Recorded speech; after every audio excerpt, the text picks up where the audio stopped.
হাঁটা দিল মুবি। গাছের আড়ালে আড়ালে গা বাঁচিয়ে পৌঁছালো টিলার কাছে। টিলা পার হয়ে চলতে লাগলো নিজের তাঁবুর দিকে।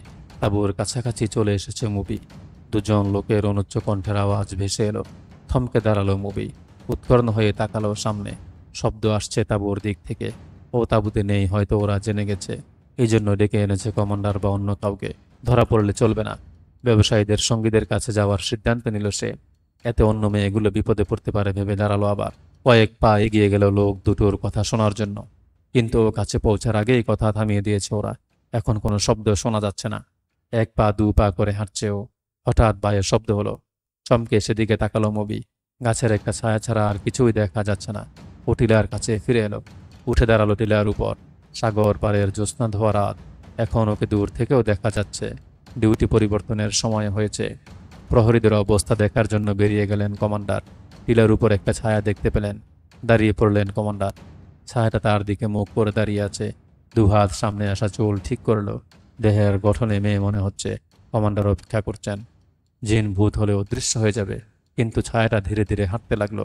কমান্ডার বুঝে ফেললেন এ জিন নয়, মানুষ। সুলতান আইয়ুবের সতর্কবাণী তার মনে পড়ল। তাদের বলা হয়েছে খ্রিস্টানরা গুপ্তচর হিসাবে মেয়েদের ব্যবহার করছে। কখনো বেদুইন, আবার কখনো ভিক্ষুক সেজে ওরা আসবে। নিজের অসহায়ত্ব প্রকাশ করে আশ্রয় চাইবে। তাকে আরও বলা হয়েছে সুলতান সন্দেহভাজন 7 জন মেয়েকে আশ্রয় দিয়েছেন। অপেক্ষা করছেন গোয়েন্দা প্রধান আলীর জন্য। তিনি এলে তাদের জিজ্ঞাসাবাদ শুরু হবে।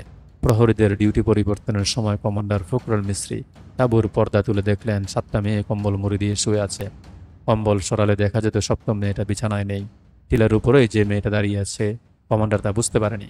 মেয়েটা হাঁটা শুরু করতে কমান্ডার টিলার দিকে এগিয়ে গেল। বলল, কে তুমি? নিচে নেমে এসো। চঞ্চল হরিণীর মতো মেয়েটা দ্রুত টিলার অন্যদিকে নেমে গেল। কমান্ডার এক লাফে টিলার উপর উঠে এলো। রাতের নীরবতা ভেঙে তীব্র গতিতে ছুটছে মেয়েটা।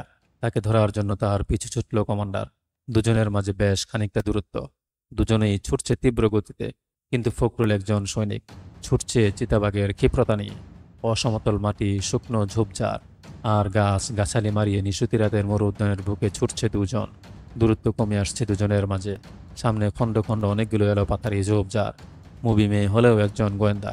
শত্রুর চোখে ধুলা দেওয়ার হাজারো কায়দা কানুন শিখেছে দীর্ঘদিনের অনুশীলনে।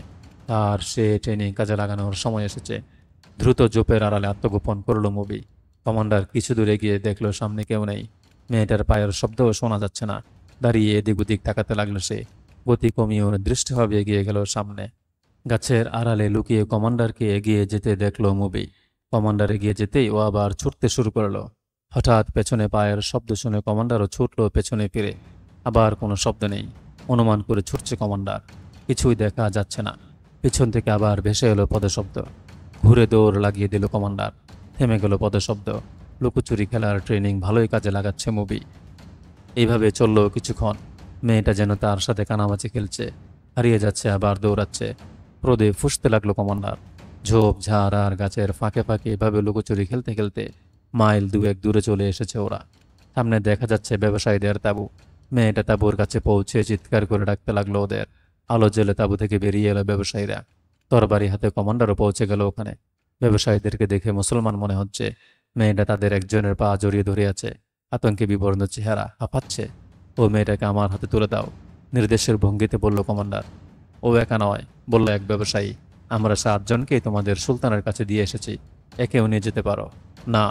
আরো জোর লোকটার পা আঁকড়ে ধরল মবি। বলল, আমি ওর সাথে যাব না। মুসলমানরা খ্রিস্টানদের চাইতেও জানোয়ার। ওদের সুলতান একটা ষাঁড়, একটা পশু। সে আমার হাড় গোড় পর্যন্ত ভেঙে দিয়েছে। আমি কোনো রকমে পালিয়ে এসেছি। কোন সুলতান? কমান্ডারের হতবাক কণ্ঠ। যাকে তোমরা সালাউদ্দিন আইয়ুবী বলো। মেয়েটা মিথ্যে বলছে। কে ও? তোমাদের সাথে ওর সম্পর্ক কি? ভেতরে এসো বন্ধু, বাইরে ঠান্ডা, তরবারি খাপে ঢুকাও। কোনো ভয় নেই। আমরা ব্যবসায়ী। মেয়েটা কি বলতে চায় শোনোই না একবার। আমরা তোমাদের সুলতানকে ভালো মানুষ ভেবেছিলাম। কিন্তু সুন্দর যুবতীদের দেখে তিনিও ইমান আমান খুইয়ে বসেছেন। অন্য 6টি মেয়ের কি অবস্থা করেছে কে জানে। অন্য সেনাপতি এবং কমান্ডাররা এদের শেষ করে দিয়েছে। মুভি বলল, এদেরকে সন্ধ্যার সময় দিয়ে গেছে খানিক আগে। এখন ওরা তাঁবুতে অজ্ঞান হয়ে পড়ে আছে। কমান্ডার তরবারি কোষবদ্ধ করে তাঁবুতে প্রবেশ করলো। কফি তৈরি করতে লাগলো এক ব্যবসায়ী। কমান্ডারের অলক্ষ্যে কি যেন মিশিয়ে দিল কফিতে। অন্য একজন জানতে চাইল তার পদমর্যাদা। আবচারিতায় ব্যবসায়ীরা বুঝলো লোকটা সেনাবাহিনীর উঁচু পর্যায়ের কেউ নয়। একজন সাধারণ গ্রুপ লিডার মাত্র। তবে লোকটা মেধাবী এবং সাহসী। ওরা মেয়েদের ব্যাপারে সুলতানকে বলা গল্পটাই কমান্ডারকে পুনরায় শুনিয়ে দিল, জানিয়ে দিল ওদের ব্যাপারে সুলতানের সিদ্ধান্ত, যোগ্য বর পেলে এরা মুসলমান হবে, দেশে ফিরবে না কখনো। তাও কমান্ডারকে বলা হলো। অন্য একজন বলল, এই মেয়েটার সাথে তোমাদের প্রিয় সুলতান কি কাণ্ড ঘটিয়েছে তা তো ওর মুখেই শুনলে। কমান্ডার মেয়েটার দিকে তাকালো। মুভি বলতে লাগলো, একজন দেবদূতের আশ্রয় পেয়েছে মনে করে আমাদের আনন্দের সীমা ছিল না। সূর্য ডোবার সাথে সাথে সুলতানের নাম করে আমাকে ডেকে নিয়ে গেল। অন্যদের তুলনায় আমি একটু বেশি সুন্দরী। বুঝতে পারিনি তোমাদের আইয়ুবী আমাকে খারাপ উদ্দেশ্যে রাখছে। আমি গেলাম। সুলতান মদের সোরাহি খুলে বসলো, গ্লাস ভরে রাখলো আমার সামনে। আমি খ্রিস্টান, মদ পানে অভ্যস্ত।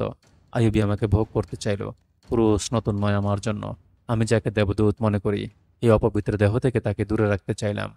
কিন্তু সে জাহাজের খ্রিস্টানদের চাইতেও নিকৃষ্ট। দেহের প্রতিটা জোড়া ব্যথা করছে। হাড়গুলো মনে হয় ভেঙেই ফেলেছে। কান্নায় ভেঙে পড়ল সে। একটু পর আবার শুরু করলো, ঈশ্বর আমায় রক্ষা করেছেন, নিষ্কৃতি দিয়েছেন দেবদূত রূপী পশুর হাত থেকে।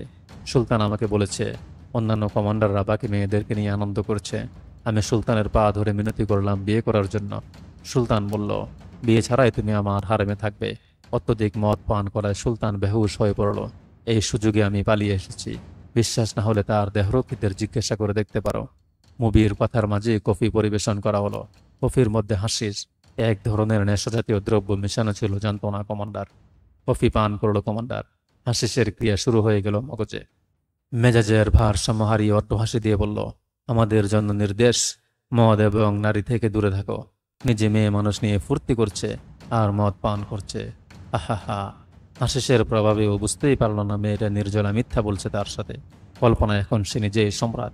মুবির চেহারায় মশালের আলো, চুলে কালো আর সোনালি রঙের মিশেল, যৌবন উপচে পড়ছে অপূর্ব অঙ্গ থেকে। চোখে এনে সাধারণ ও দীপ্তি। কমান্ডারের মনে হলো পৃথিবীর সবচেয়ে রূপবতী নারীটি বসে আছে তার সামনে। সে চঞ্চল হয়ে বলল, তুমি চাইলে আমি তোমাকে আশ্রয় দিতে পারি। না। ভয় পেয়ে পেছনে সরে গেল মুবি।